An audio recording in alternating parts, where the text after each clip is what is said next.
وأفضل الصلاة وأتم التسليم على سيد الأنبياء والمرسلين إمام المتقين قائد الغر المحجلين مولانا ومولى الثقلين سيدنا أبي القاسم محمد صلى الله عليه وعلى آله وصحبه وسلم.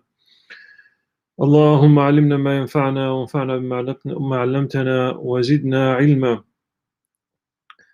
We are inshallah again, this is the fourth session of reading and explaining the book of The Secrets of Fasting by Hujjatul Islam, Imam Ghazali, نفعنا الله في علومه في الدارين. نفعنا الله بعلومه في الدارين. May Allah subhanahu wa ta'ala grant us to benefit from his knowledge in both abodes. And so for Imam Ghazali, in this book, he's clarifying the outer and inner aspects of this worship called fasting, a psalm. So he is first explaining, we explained in the last three sessions, its benefits or its virtue and why it is so important, such an important ibadah. And we reached the wajibat al-sawm, so the things that are mandatory, obligatory in terms of fasting.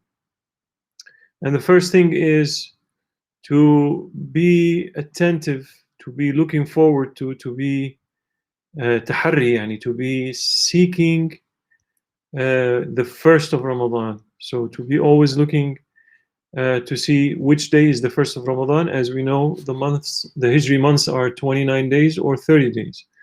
So one of the obligatory things is not to relax about it, but to actually be actively trying to figure out and find out when is the first day of Ramadan. And as Prophet ﷺ said, صوموا لرؤيته وافطروا لرؤيته فإن غم عليكم فاكملوا عدة شعبان 30. Sayyidina Muhammad ﷺ said that you start fasting by seeing the hilal, the crescent, and you break your fast when you see the new crescent. And basically, if إذا غم عليكم, if the crescent was covered or was cloudy or there was no clear skies or you couldn't see it, then continue 30 days for Sha'ban. And Imam Ghazali here is saying that what he means by to see, vision, is actually to know. Yani he's taken it not just literally, but basically if you know with certainty that the month of Ramadan has entered, although you have not seen it, then you still have to fast. And it is enough in Madhab Imam Shafi'i and Madhab Hanbali, it is enough for one trustworthy person to declare that he's seen the new crescent. It is enough for one for you to start your fast.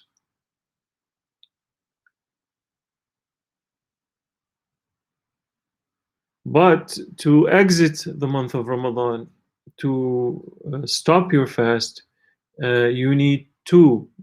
بقول عدلين احتياطا ولا يثبت هلال شوال إلا بقول عدلين احتياطا. So for exiting the month of Ramadan, you need two trustworthy people to declare that they've seen the hilal of Shawwal. And that is ihtiyatan, just in case, to be prudent that you miss a day of Ramadan at the end of it, that you don't miss a day of Ramadan at the end of it. As for the Hanafi fiqh, they have made it a condition that a group of people must see the hilal of Ramadan, not just one or two people, for it to be obligatory to fast. And this is a matter where the ummah has been split over for the last, I don't know how long, especially now that we have more technology now, instead of being less prone to disputes, we are more now, it seems, than ever fighting. And you may have people in the same town starting the fast on a different day and ending the fast on a different day, and so forth. It's a never ending pit of arguments, so we're not going to linger long on this topic.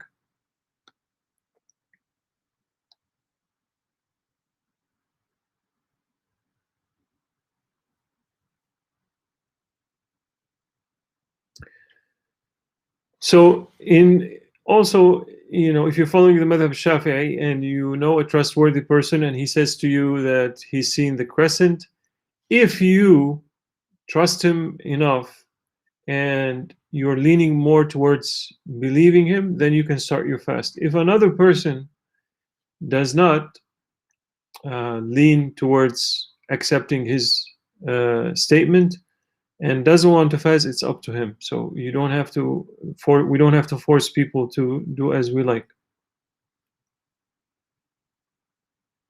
So what happens if you live in a country and the hilal is وَإِذَا رُؤِيَ الْهِلَالُ بِبَلْدَةٍ وَلَمْ يُرَ بِأُخْرَى.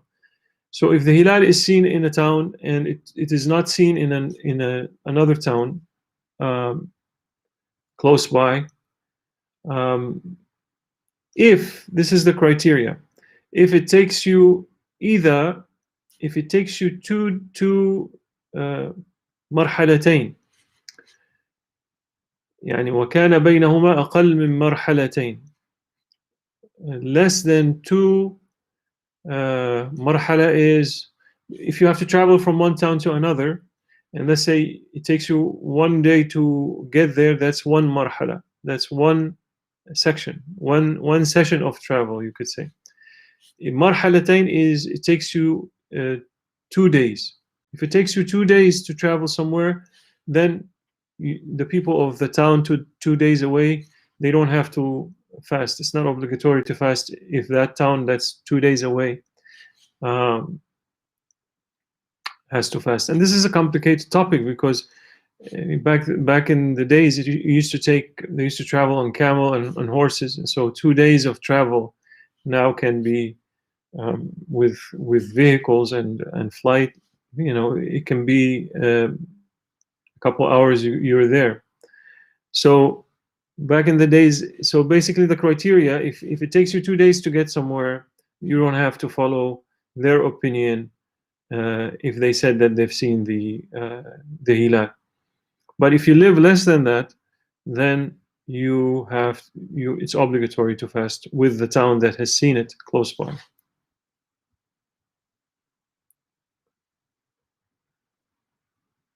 Allahumma salli ala Sayyidina Muhammad. And this is something, so if you live in a town, Maulana Sheikh Nazim, my teacher, has always said that to fast and break your fast with the country you're living in. And because it complicates it if it's otherwise. Let's say you're fasting with Turkey and you live in Yemen, or you live in the United States or Canada, and Turkey breaks their fast and tomorrow is Eid, but in the United States, for example, or in Canada, the Muslims there say that Eid is in 2 days.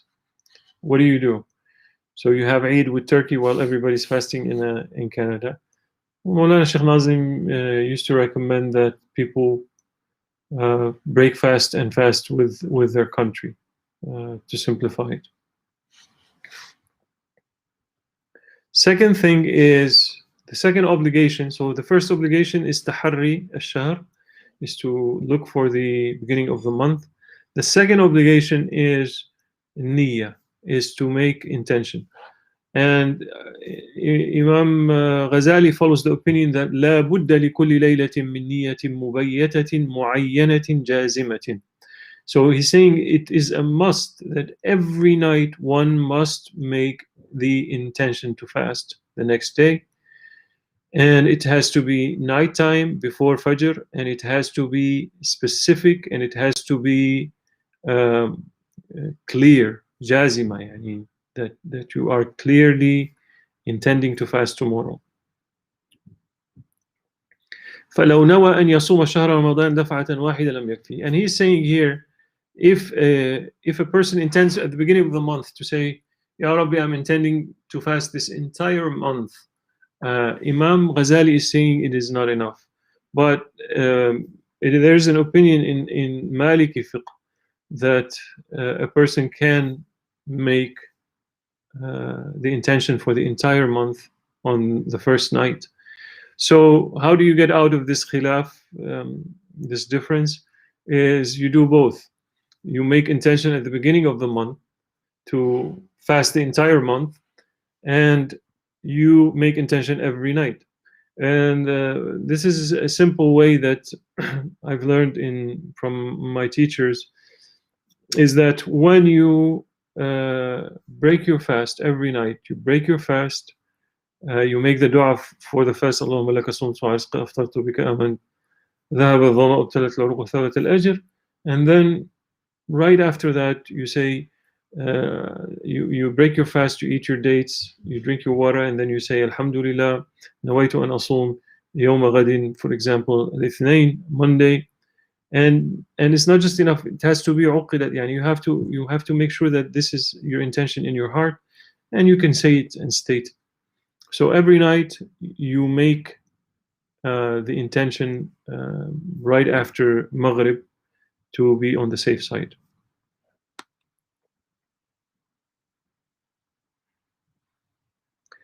And so the Imam here is saying, if you fast, if you wake up after Fajr and you make intention in Ramadan specifically, that it is not enough, that your intention is not enough. Lam yajzuhi means it's not sufficient. Lam yujzihi صوم رمضان ولا صوم الفرض. But in a non-obligatory fasting, so if you're fasting Mondays and Tuesdays outside of Ramadan, Mondays and Thursdays outside of Ramadan, then it is okay to make the intention after Fajr time. As it is known from the Sunnah that Sayyidina Muhammad ﷺ used to wake up sometimes and ask Sayyida Aisha if there is any food, and when he sees that there is no provision, no food for that day, he would make the intention after Fajr. اللهم صل على سيدنا محمد عدد من صلى عليه وصل على سيدنا محمد عدد من لم يصلي عليه.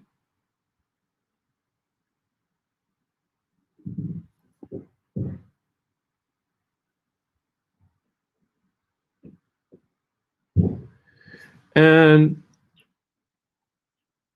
if a person on the 29th of Ramadan, on the 29th of Sha'ban, which is the night of Shak, the night of doubt, so if no one saw the hilal, the crescent, and he made intention that if tomorrow is Ramadan, then I am fasting, according to Imam Ghazali, that is not sufficient as well.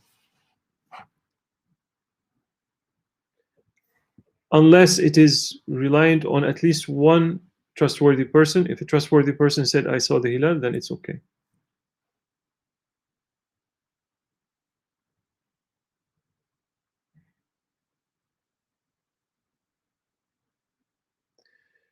As for a person who is unable, for example, unable to ascertain that there is, that the crescent appeared, for example, he's jailed somewhere where there is no way to see the crescent, and no one is able to tell him, then if he makes the intention, then it is okay, it is sufficient, even though it is the night of doubt.